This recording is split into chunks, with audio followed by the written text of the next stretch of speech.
Annuities, they promise stability, right? A regular paycheck for retirement sometimes, Mhm. for life.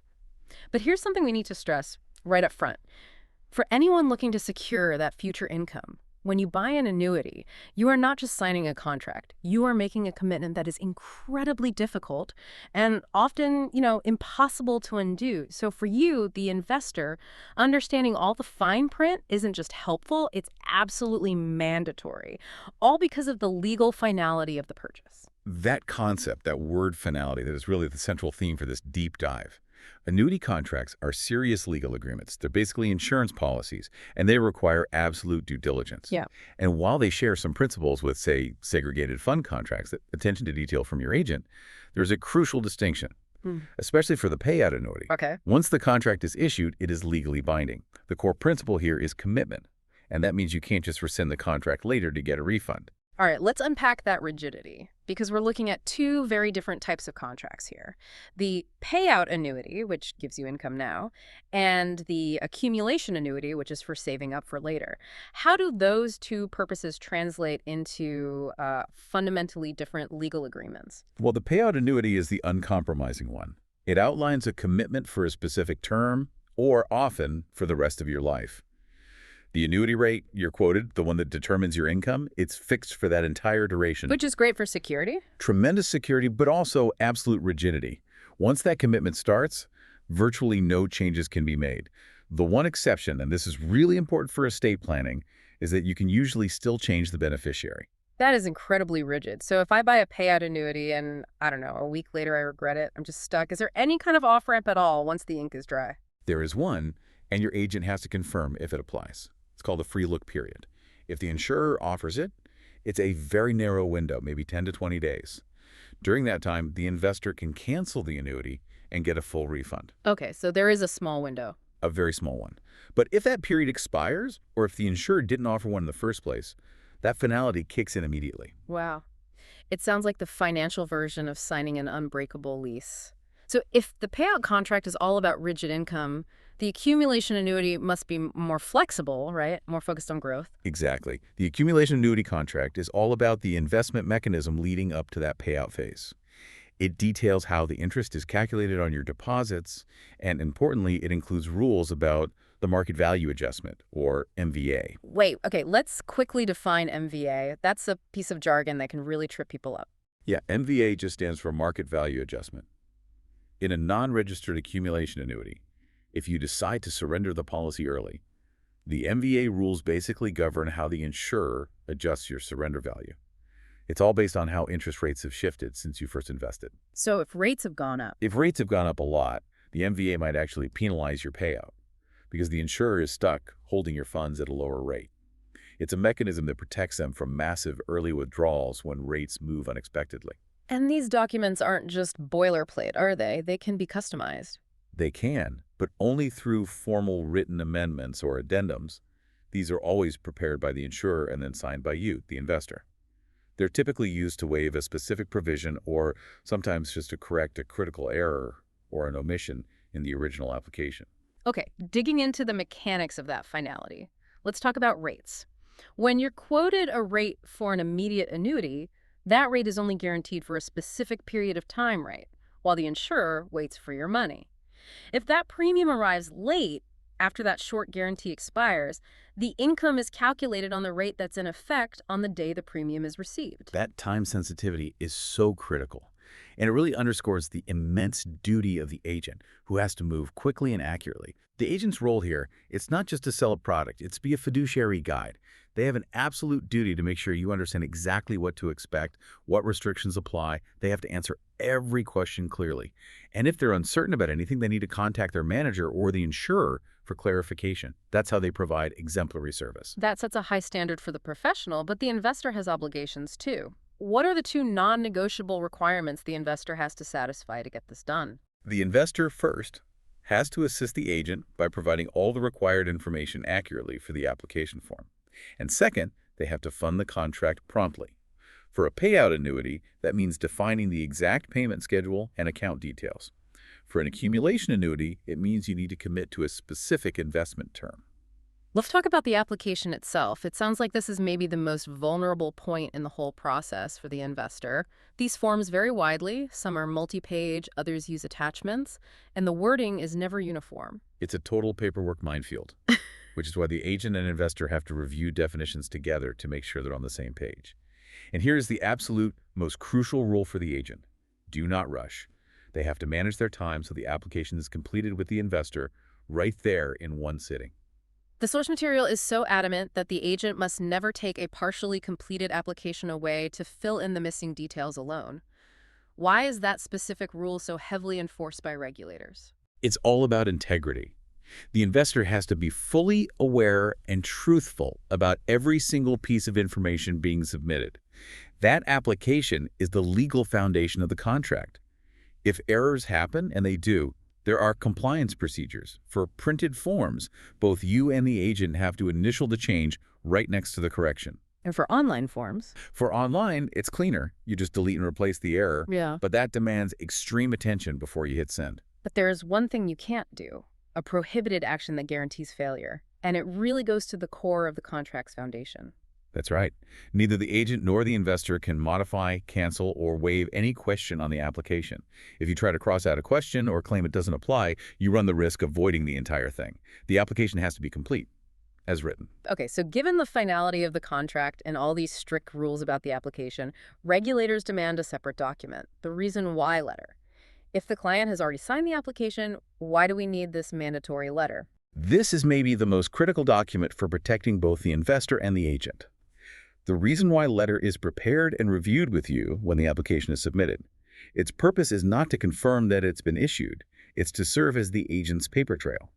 It paraphrases your discussions, confirms the plan, and most importantly, it substantiates suitability. Ah, so it's the proof. It's a proof that the recommendation actually makes sense for your specific financial needs and your risk tolerance. It has to be brief, easy to understand. And it serves as the agent's ultimate legal defense if you later claim the product was unsuitable. So the reason why letter is essentially the evidence of proper due diligence. Got it. Moving on then, let's tackle the regulatory context. Annuities come in two flavors, registered and non-registered. What's the fundamental difference that dictates everything else? The difference is really governmental control. When a contract is registered, it's subject to the strict rules of the Income Tax Act, the ITA.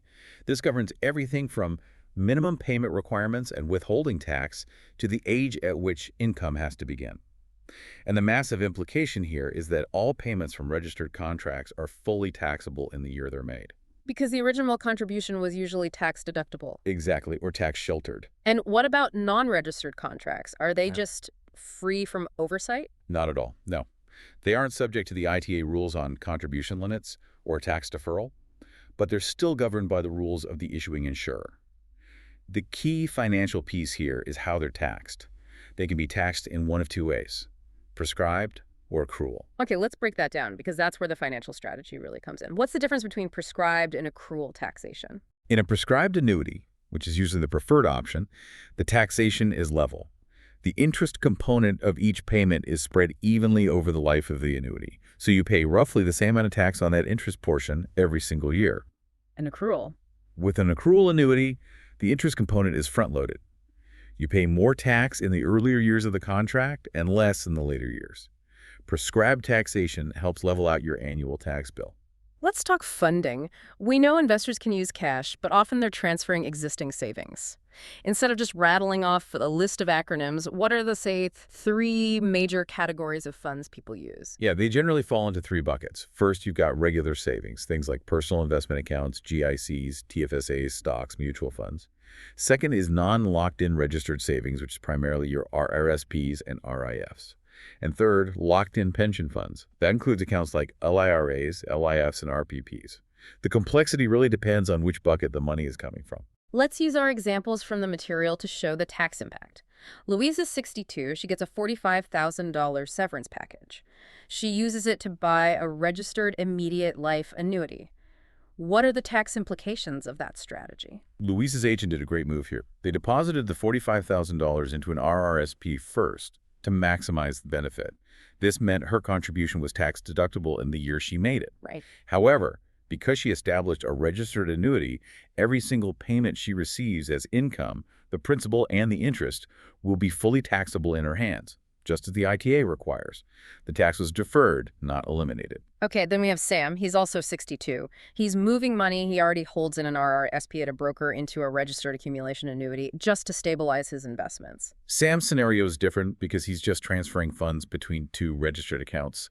Moving that money is not a new contribution, so there are no immediate tax implications, no deductions on the transfer itself. And he could add more money later. Yes, he can still make subsequent deposits up to his limit, and those would be deductible. But, just like Louise, all payments Sam eventually gets from that annuity, the transferred amount and any gross, will be fully taxable. All right, moving to the people involved. Owners, annuitants, and beneficiaries. The source material has a very specific rule for registered contracts about who's who. It's a bright line rule.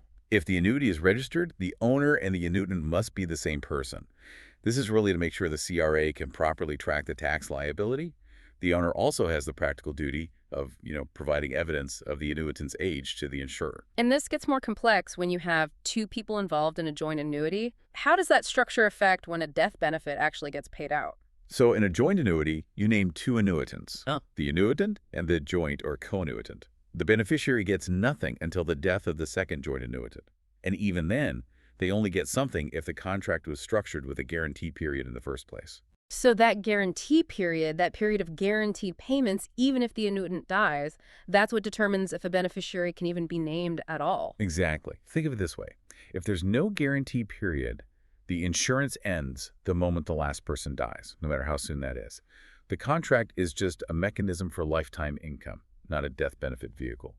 So a beneficiary should only be named when there is a guarantee period. If you get a contract without one, you can't just add a beneficiary later. And when a beneficiary is named, we need to clarify the difference between revocable and irrevocable. What's the core restriction of making it irrevocable? The restriction is permanent control. If you name an irrevocable beneficiary, the owner cannot change that designation unless that beneficiary provides written consent. Wow. It's a decision that effectively locks in your estate plan for that asset. You can, however, name a contingent beneficiary who steps in if the primary one dies first, and a contingent beneficiary is always revocable. We also need to touch on spousal rights, especially with locked-in pension funds. If an investor uses locked-in money to fund an annuity, is the named beneficiary truly secure? Not always. If any portion of the premium comes from a locked-in pension, the death benefit may automatically go to the spouse. Instead of the named beneficiary? Yes, instead of the named beneficiary, regardless what the application says. This only changes if the spouse has formally signed a spousal waiver form, giving up their rights to that specific benefit. That piece of paper is crucial. And finally, let's quickly touch on compliance. We know ID is usually required under the Proceeds of Crime Terrorist Financing Act, similar to segregated funds. Are there any exceptions for annuities? Yes, there are two major exceptions where those ID requirements do not apply. First, when the contract is registered, because the ITA already mandates really stringent identification and tracking. And second, when the contract is funded by a transfer from a registered pension plan or the proceeds of a group life insurance policy, since those sources are already vetted. So if we step back and sort of synthesize all this material, what is the major takeaway for the person who's considering this kind of investment? The major takeaway is the absolute unwavering rigidity of the payout contract, and therefore the necessity of substantiating suitability before the application is even submitted. The reason why letter, the agent's commitment to accuracy, the investor's full disclosure, those are the foundations that prevent the contract from being voided or being deemed unsuitable later, which, given the financial finality, is a massive liability. We've really seen that these small administrative details, like getting a spouse's waiver or checking the guarantee period before you name a beneficiary, can have huge financial and legal consequences that last for decades. This is not a casual process. No, the due diligence has to happen up front because once that free look period expires, that decision is final. We established that the owner and annuitant must be the same person in a registered contract because of strict tax rules.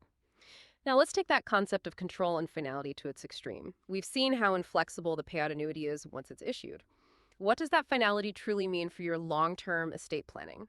What amount of control are you permanently signing away when you commit to a structure that you legally cannot change? That's a question worth mulling over.